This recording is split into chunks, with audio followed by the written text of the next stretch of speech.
नमस्कार, देवभूमि उत्तराखंड की खबरों में आप सभी का बहुत स्वागत है और मैं हूं आपके साथ ज्योति। रुक करेंगे खबरों का, लेकिन उससे पहले नजर डालेंगे इस वक्त के हेडलाइंस पर।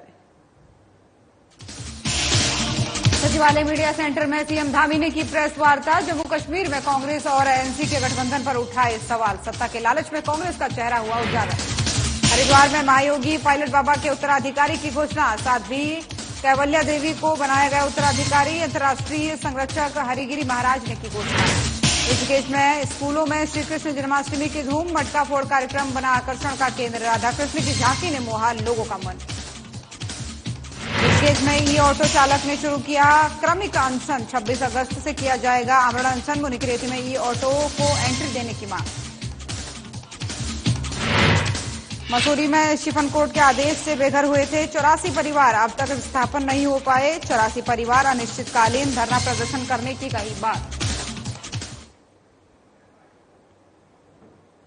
और चलिए बुलेटिन की शुरुआत करेंगे इस वक्त की बड़ी खबर के साथ। देहरादून से बड़ी खबर सामने आ रही है, जहां पर मुख्यमंत्री पुष्कर सिंह धामी ने प्रेस कॉन्फ्रेंस की है। तो बड़ी जानकारी आपको दे रहे हैं, जहां पर सचिवालय मीडिया सेंटर में सीएम धामी की प्रेस वार्ता हुई है। जम्मू कश्मीर में कांग्रेस और एनसी के गठबंधन पर सवाल उठाए हैं उन्होंने। सत्ता के लालच में कांग्रेस का चेहरा हुआ उजागर। कांग्रेस अलगाववाद और आतंकवाद का करती समर्थन।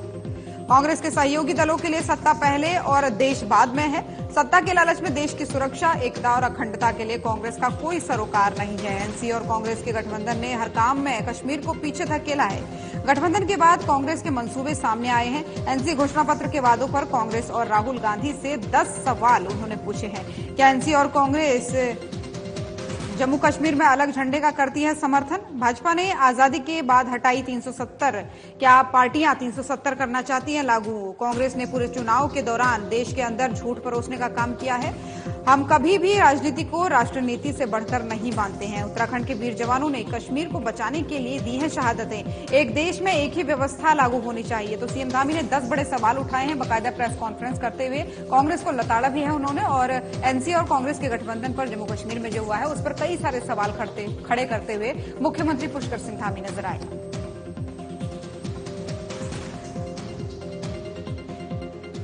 नेशनल कॉन्फ्रेंस के बीच में तो ये गठबंधन सत्ता के लालच में बार बार देश की सुरक्षा, एकता और अखंडता के साथ खेलने वाली कांग्रेस पार्टी ने जम्मू कश्मीर में अब्दुल्ला परिवार की नेशनल कॉन्फ्रेंस के साथ फिर से गठबंधन कर दिया है, जिन्होंने 3 दशकों तक लगातार कांग्रेस कश्मीर को 3 दशकों तक लगातार पीछे धकेलने का काम किया।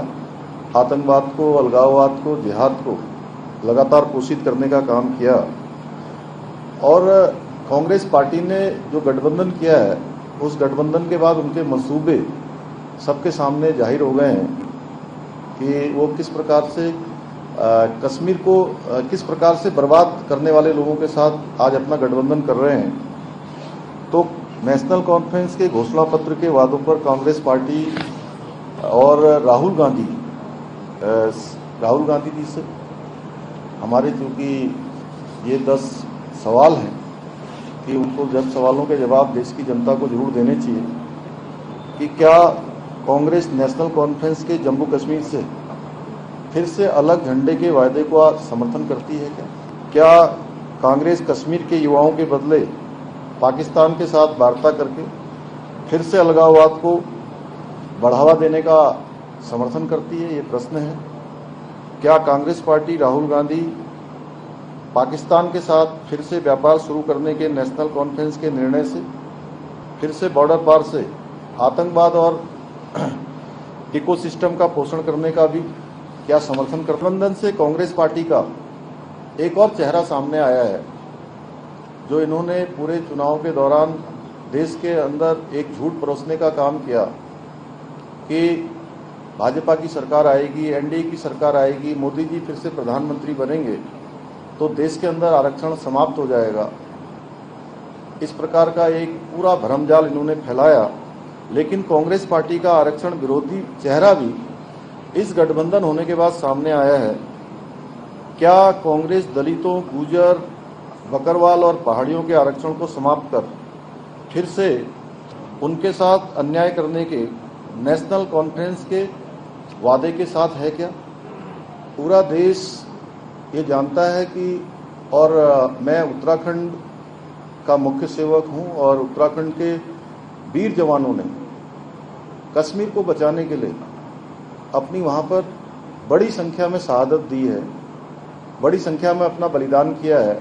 इसलिए किसी भी कीमत पर, देखिए ये जो फैसला है, देश के लोग कभी नहीं चाहते हैं कि जो अमन चैन शांति वहां पर आई है, जो वहां पर कानून का राज आया है, जो तमाम प्रकार की एक दहशत थी वो समाप्त हुई है। फिर से कश्मीर जो है भारत का अभिन्न अंग बना है, वो किसी कीमत पर अलग नहीं होना चाहिए। किसी कीमत पर भी वहाँ पर दो प्रकार के विधान नहीं चलने चाहिए, दो प्रकार का निशान नहीं होना चाहिए, दो वहाँ पर प्रधान नहीं होना चाहिए। देश के अंदर एक देश है तो एक व्यवस्था होनी चाहिए। उनके साथ जो देश के अंदर राहुल गांधी बहुत सारी राष्ट्रवाद की बात करते थे, बहुत जो उन्होंने अपने को हिंदू बताते हुए घूमते थे, और वो वहाँ पर शंकराचार्य पर्वत उनका नाम बदलने की जो बात हो रही है, इससे उनका चेहरा भी बेनकाब होता है। देश की जनता को जवाब देना चाहिए उनको। तो सीएम धामी की प्रेस कॉन्फ्रेंस सुन रहे थे आप। यहाँ पर एक छोटे से ब्रेक के लिए रुक रहे हैं, जल्द हाजिर होंगे।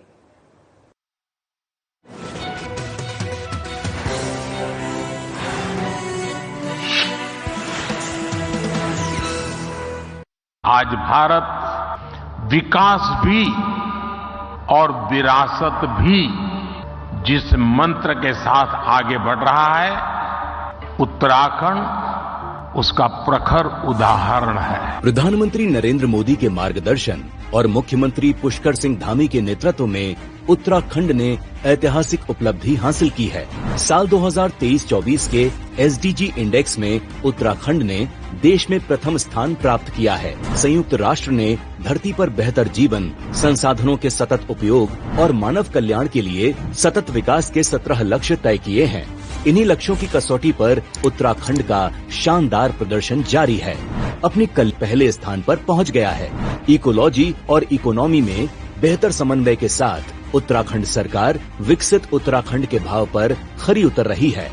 इसी का परिणाम है कि क्लीन एनर्जी, स्वच्छ पेयजल की उपलब्धता और पर्यावरण संरक्षण में किए गए कामों को नीति आयोग ने जमकर सराहा है। स्वच्छ ऊर्जा के क्षेत्र में उत्तराखंड ने 100% अंक हासिल करते हुए अचीवर स्टेट का दर्जा प्राप्त किया है। शिक्षा, स्वास्थ्य, आर्थिक विकास और गरीबी उन्मूलन में उठाए गए सरकार के प्रयासों के सकारात्मक परिणाम दिखने लगे हैं। राज्य सरकार ने गांव के साथ साथ शहरी क्षेत्रों के समग्र और संतुलित विकास पर विशेष ध्यान दिया है। उद्योगों और नवाचार के क्षेत्र में रोजगार के बेहतर मौके सृजित किए जा रहे हैं। बेहतर आर्थिक नीति, सफल इन्वेस्टर समिट, सेतु का गठन, इंफ्रास्ट्रक्चर का विस्तार, नई टूरिज्म पॉलिसी जैसे दूरदर्शी कदमों के सहारे उत्तराखंड समृद्धि की तरफ तेजी से आगे बढ़ रहा है। सतत विकास में नंबर 1 उत्तराखंड, सशक्त उत्तराखंड, समृद्ध उत्तराखंड। केंद्र सरकार की पीएम सूर्य घर मुफ्त बिजली योजना का उत्तराखंड सरकार कर रही है सफल संचालन। उत्तराखंड सरकार ने इस योजना के तहत 300 गांवों को किया है चिन्हित, जिन्हें बनाया जा रहा है सोलर ग्राम। तो वहीं शहरों में भी लोग इस योजना का उठा रहे हैं खूब लाभ। उत्तराखंड सरकार की तरफ से चलाई जा रही उत्तराखंड सोलर सब्सिडी योजना के अंतर्गत रूफटॉप सोलर लगवाने पर मिल रही है 2 गुनी सब्सिडी। स्वच्छ एवं नवीकरणीय ऊर्जा की दिशा में सरकार का ये ऐतिहासिक कदम आम लोगों को आ रहा है खूब पसंद। मैंने यहाँ पर प्रधानमंत्री सूर्य घर योजना के अंतर्गत 3 किलोवाट का सोलर प्लांट लगाया है। मेरे को इस पर केंद्र सरकार और राज्य सरकार दोनों तरफ से सब्सिडी मिली है। जब से मैंने ये प्लांट लगाया तब से मेरा बिजली का बिल शून्य हो गया है और ग्रिड को कुछ यूनिट मेरी जो है यहाँ से एक्सपोर्ट भी हो रही है। सरकार द्वारा इस योजना के तहत 1 किलोवाट क्षमता वाले सिस्टम के लिए लागत का 50% और 2 किलोवाट के लिए 65% तथा 3 किलोवाट के लिए केंद्र से 85,800 और राज्य सरकार से 51,000 रूपए की दी जा रही है सब्सिडी। अगर आप भी बिजली का बिल जीरो करना चाहते हैं तो pmsuryaghar.gov.in पर कर सकते हैं ऑनलाइन आवेदन। इस योजना की खासियत ये है कि उपभोक्ता अपने घर की छत पर ही सोलर पैनल सिस्टम स्थापित करके बिजली उत्पन्न कर सकते हैं। अगर उत्पन्न बिजली घरेलू खपत से अधिक है तो उसे सरकार द्वारा निर्धारित दर पर खरीदा जाएगा। उत्तराखंड सरकार का अगले 3 वर्षों में सौर ऊर्जा प्लांटों के जरिए 2500 मेगावाट बिजली उत्पन्न करने का है लक्ष्य। सौर ऊर्जा से देश भर में 1 करोड़ घरों को 300 यूनिट मुफ्त बिजली मिलेगी। आत्मनिर्भर भारत के संकल्प को पूरा करता उत्तराखंड। ऊर्जा प्रदेश की राह में तेजी से आगे बढ़ रहा है उत्तराखंड।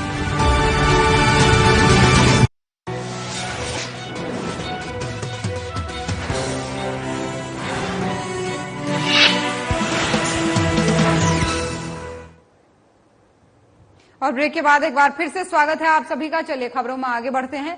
श्री पंचदशनाम जूना अखाड़े के वरिष्ठ महामंडलेश्वर ब्रह्मलीन महायोगी पायलट बाबा के उत्तराधिकारी की घोषणा कर दी गई है। ब्रह्मलीन महामंडलेश्वर पायलट बाबा की जापान निवासी शिष्या योगमाता साध्वी कैवल्या देवी को उनका उत्तराधिकारी घोषित किया गया है। उन्हें पायलट बाबा आश्रम ट्रस्ट का अध्यक्ष बनाया गया है, जबकि उनकी 2 अन्य शिष्याओं महामंडलेश्वर साध्वी चेतनानंद गिरी और साध्वी श्रद्धा गिरी को महामंत्री बनाया गया है। हरिद्वार के कनखल स्थित पायलट बाबा आश्रम में इनकी घोषणा जूना अखाड़े के अंतर्राष्ट्रीय संरक्षक श्री महंत हरिगिरी महाराज ने की। इस मौके पर बड़ी संख्या में पायलट बाबा आश्रम ट्रस्ट, श्री पंचदशनाम जूना अखाड़ा और अखिल भारतीय अखाड़ा परिषद से संबंधित संत, श्री महंत और महामंडलेश्वर उपस्थित रहे।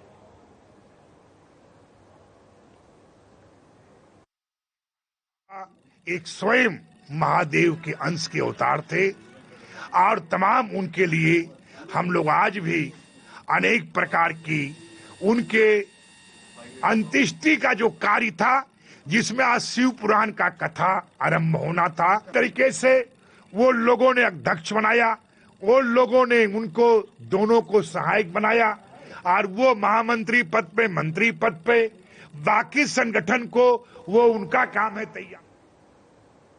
और जन्माष्टमी के उपलक्ष्य में तीर्थनगरी के तमाम स्कूलों में श्री कृष्ण जन्माष्टमी के कार्यक्रम की धूम रही। आपको बता दें कि ऋषिकेश में आवास विकास स्थित विद्या मंदिर इंटर कॉलेज और गुमानीवाला के राजश्री चिल्ड्रन अकेडमी में जन्माष्टमी का कार्यक्रम धूमधाम से किया गया। कार्यक्रम का शुभारंभ प्रधानाचार्य उमाकांत पंत और राजश्री स्कूल के निदेशक राजेंद्र प्रसाद पांडे ने दीप प्रज्वलित करके किया।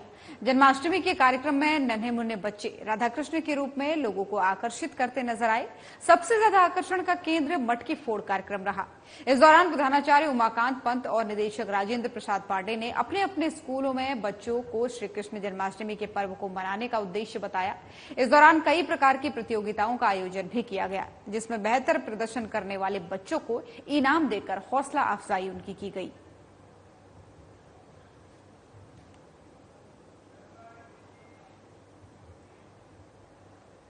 टिहरी जिले के मुनिकीरेती में एंट्री नहीं मिलने से ई ऑटो चालकों ने क्रमिक अनशन शुरू कर दिया है।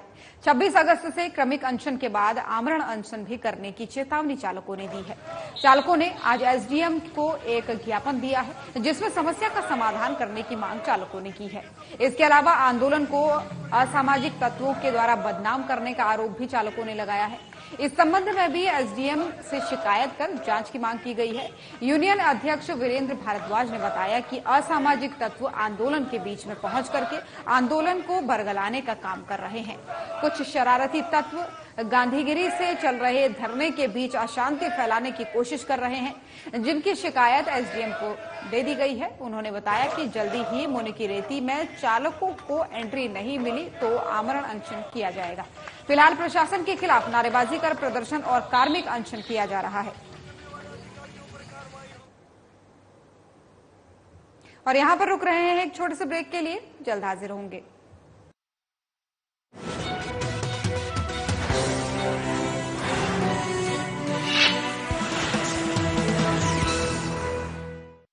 आज भारत विकास भी और विरासत भी जिस मंत्र के साथ आगे बढ़ रहा है, उत्तराखंड उसका प्रखर उदाहरण है। प्रधानमंत्री नरेंद्र मोदी के मार्गदर्शन और मुख्यमंत्री पुष्कर सिंह धामी के नेतृत्व में उत्तराखंड ने ऐतिहासिक उपलब्धि हासिल की है।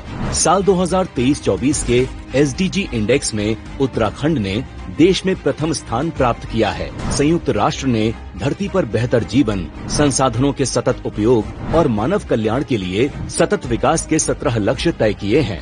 इन्हीं लक्ष्यों की कसौटी पर उत्तराखंड का शानदार प्रदर्शन जारी है। अपनी कल्याणकारी नीतियों के चलते साल 2020-21 के इंडेक्स में उत्तराखंड जहां चौथे स्थान पर था, आज वो पहले स्थान पर पहुंच गया है। इकोलॉजी और इकोनॉमी में बेहतर समन्वय के साथ उत्तराखंड सरकार विकसित उत्तराखंड के भाव पर खरी उतर रही है। इसी का परिणाम है कि क्लीन एनर्जी, स्वच्छ पेयजल की उपलब्धता और पर्यावरण संरक्षण में किए गए कामों को नीति आयोग ने जमकर सराहा है। स्वच्छ ऊर्जा के क्षेत्र में उत्तराखंड ने 100% अंक हासिल करते हुए अचीवर स्टेट का दर्जा प्राप्त किया है। शिक्षा, स्वास्थ्य, आर्थिक विकास और गरीबी उन्मूलन में उठाए गए सरकार के प्रयासों के सकारात्मक परिणाम दिखने लगे हैं। राज्य सरकार ने गांव के साथ साथ शहरी क्षेत्रों के समग्र और संतुलित विकास पर विशेष ध्यान दिया है। उद्योगों और नवाचार के क्षेत्र में रोजगार के बेहतर मौके सृजित किए जा रहे हैं। बेहतर आर्थिक नीति, सफल इन्वेस्टर समिट, सेतु का गठन, इंफ्रास्ट्रक्चर का विस्तार, नई टूरिज्म पॉलिसी जैसे दूरदर्शी कदमों के सहारे उत्तराखंड समृद्धि की तरफ तेजी से आगे बढ़ रहा है। सतत विकास में नंबर 1 उत्तराखंड, सशक्त उत्तराखंड, समृद्ध Uttarakhand. Great mission school Bharatpuri Ramnagar Nainital की ओर से प्रदेश व देशवासियों को श्री कृष्ण जन्माष्टमी पर्व की हार्दिक शुभकामनाएं। ग्रेट मिशन स्कूल में स्मार्ट क्लास, डिजिटल बोर्ड, शुद्ध पेयजल सहित बेहतरीन आधुनिक सुविधाएं उपलब्ध हैं। स्कूल में साफ सफाई का विशेष ध्यान रखा जाता है। बच्चों के लिए तमाम प्रकार की प्रतियोगिताएं आयोजित की जाती हैं। समय समय पर बच्चों में नवाचार के लिए विशेष कार्यक्रम आयोजित किए जाते हैं।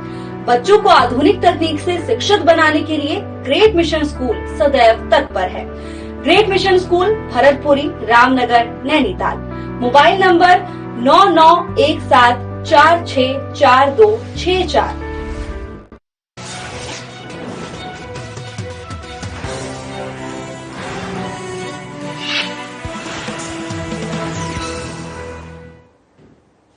और ब्रेक के बाद एक बार फिर से स्वागत है आप सभी का। चलिए खबरों में आगे बढ़ते हैं। अब एक बड़ी खबर सामने आ रही है काशीपुर से, जहां पर शराब को लेकर ये मामला सामने आया है। नकली फैक्ट्री पकड़ी गई है जहां पर शराब बन रही थी, तो काशीपुर में पकड़ी गई शराब की नकली फैक्ट्री है। बड़ी जानकारी आपको दे रहे हैं। शराब संचालक अमनदीप सिंह को एसटीएफ ने गिरफ्तार कर लिया है। मामले में रॉ मटेरियल, केमिकल शराब बनाने के उपकरण बरामद हुए हैं। 25 पेटी नकली शराब, एल्कोमीटर, एक कार भी एसटीएफ ने जब्त की है। मामले में उत्तराखंड सरकार के नकली होलोग्राम हजारों की संख्या में मिलने से सनसनी फैल गई है। एक महीने में किराए के मकान में चल रही थी 1 महीने से नकली शराब की ये फैक्ट्री। रॉ मटेरियल बेचने वाले यूपी निवासी को भी एसटीएफ ने पहचान लिया है। तो बड़ी जानकारी आपको दे रहे हैं, जहां पर नकली शराब की यानी शराब की नकली फैक्ट्री पकड़ी गई है।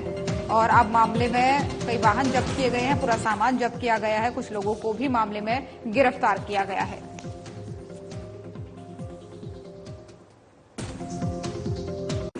देखिए, हमारी एसटीएफ की जो कुमाऊं यूनिट है, इसको कुछ समय से सूचना मिल रही थी कि काशीपुर के पास में थाना आईटीआई क्षेत्र में एक मकान के अंदर एक नकली शराब की फैक्ट्री संचालित की जा रही है। और इस सूचना को डेवलप करते हुए कल रात में हमारी टीम के द्वारा और आबकारी विभाग को साथ में लेते हुए वहां पर रेड की गई और वहां पर एक जो नकली शराब की फैक्ट्री थी उसको बस्ट किया गया है। वहां पर 25 पेटी लगभग नकली शराब बरामद हुई है। शराब बनाने के उपकरण, केमिकल्स इत्यादि बरामद किए गए हैं। और जो इसको संचालक था इसका अमनदीप, उसको पकड़ा गया है। इसके विरुद्ध पूर्व में भी एक मुकदमा इसी तरह का पंजीकृत है, जहां पर ये कहीं और शराब की फैक्ट्री चला रहा था। ये केमिकल कहाँ से आ रहा था, क्या कॉम्पोजिशन है और ये कहाँ कहाँ बेची जा रही थी, इन सभी पहलुओं पर आगे इन्वेस्टिगेशन के दौरान में कार्रवाई की जाए। और 24 अगस्त 2020 को कोरोना काल के दौरान पुरकुल मसूरी रोपवे परियोजना के अंतर्गत मसूरी के शिफनकोट से 84 परिवारों को बेघर कर दिया गया था, जिनका आज तक विस्थापन नहीं हो पाया है।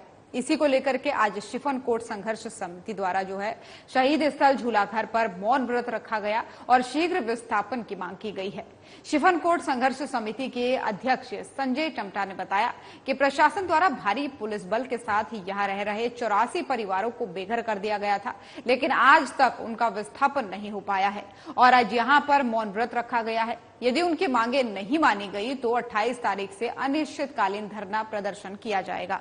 वहीं शहर कांग्रेस अध्यक्ष अमित गुप्ता ने कहा कि 4 वर्ष बीत जाने के बाद भी आज तक उन्हें न्याय नहीं मिल पाया है। तो वहीं पूर्व पालिका अध्यक्ष अध्यक्ष अप उनियाल ने बताया कि सरकार गंभीरतापूर्वक इस पर विचार कर रही है और शीघ्र इन परिवारों को आवास मुहैया करा दिया जाएगा। उधर मजदूर नेता आरपी बडोनी ने कहा, यदि सरकार द्वारा उनकी मांगे नहीं मानी जाती हैं तो उग्र आंदोलन किया जाएगा। तो मसूरी से एक खबर आपको बता रहे हैं, जहां पर अनिश्चितकालीन धरना प्रदर्शन चल रहा है। दरअसल कोरोना काल में विस्थापित परिवारों को अभी तक आवास नहीं मिलने के चलते जो है काफी गुस्सा इन लोगों में है और इसी को लेकर के अब जो है ये धरना प्रदर्शन कर रहे हैं। मसूरी से ये खबर है, अब तक विस्थापन नहीं दिए जाने को लेकर के 84 परिवार ऐसे हैं जिनकी संख्या बताई जा रही है जिन्हें अभी तक आवास नहीं मिला है। कोरोना काल की ये बात है जब इन्हें विस्थापित करने की इनसे वादा किया गया था, लेकिन अभी तक 84 परिवार ऐसे हैं जो बेघर बताए जा रहे हैं। शिफन कोर्ट के आदेश से बेघर हुए थे 84 परिवार और इन्हें दूसरी जगह आवास दिया जाना था, लेकिन अभी तक कोई सुध इनकी नहीं ली गई है, जिसको लेकर के अब इन लोगों में काफी रोष देखा जा रहा है, काफी आक्रोश देखा जा रहा है। तो मसूरी में ये वो 84 परिवार हैं जिन्हें कोरोना काल के दौरान विस्थापित करने की बात कही गई थी, वहां से हटाया गया था और अब जो है इन्हें नए आवास अभी तक नहीं मिले हैं। 4 साल बीत जाने के बाद भी ये अपने आवास के लिए संघर्ष कर रहे हैं। 24 अगस्त 2020 को शिपन कोड को तोड़ा गया था। शासन प्रशासन और नगर पालिका के द्वारा रोबे प्रोजेक्ट के नाम से तोड़ा गया था, मगर आज दुर्भाग्य है कि आज जो है 4 साल पूरे हो चुके हैं पर अभी तक जो है शिपन कोट वालों को छत नहीं मिली है, जिसमें कि जो है हमारे माननीय और अब एक और बड़ी खबर सामने आ रही है बाढ़ बारिश को लेकर के, जहां पर एक बार फिर से तेज बारिश के आसार पूरे प्रदेश भर में बताए गए हैं। तो उत्तराखंड में भारी बारिश के आसार एक बार फिर से बताए गए हैं। देहरादून, नैनीताल, चंपावत और बागेश्वर में भारी बारिश को लेकर येलो अलर्ट जारी कर दिया गया है। प्रदेश के अन्य जनपदों में भी बनी बारिश की संभावनाएं। पर्वतीय जिलों के संवेदनशील क्षेत्रों में भूस्खलन होने की संभावना बताई गई है। वहीं मौसम विभाग ने सतर्कता के साथ रहने की हिदायत दी है। पर्यटक और स्थानीय लोग चेतावनी के साइन बोर्ड की अनदेखी न करें, ये भी कहा गया है। भारी बारिश में पहाड़ों पर सफर करने से परहेज करने को कहा गया है। मौसम के पूर्वानुमान के अनुसार ही यात्रा करें। वहीं बारिश से जनजीवन अस्त व्यस्त चल रहा है। उत्तराखंड में नदी किनारे रहने वाले लोगों को पुलिस लगातार सचेत कर रही है। तो भारी बारिश के आसार हैं और एक बार फिर से देहरादून, नैनीताल, चंपावत और बागेश्वर में भारी बारिश का येलो अलर्ट जारी कर दिया गया है। लोगों को लगातार सतर्क रहने को कहा जा रहा है। संवेदनशील इलाकों में न जाने को कहा जा रहा है।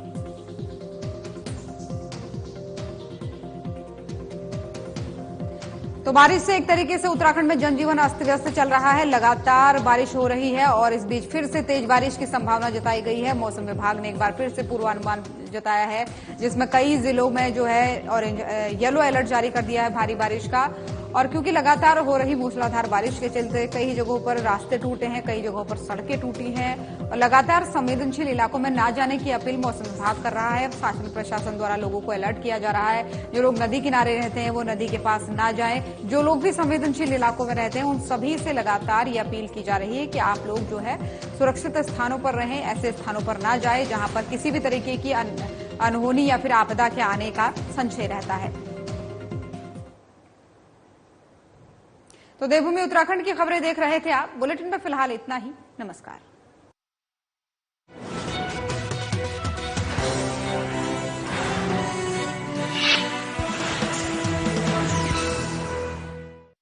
आज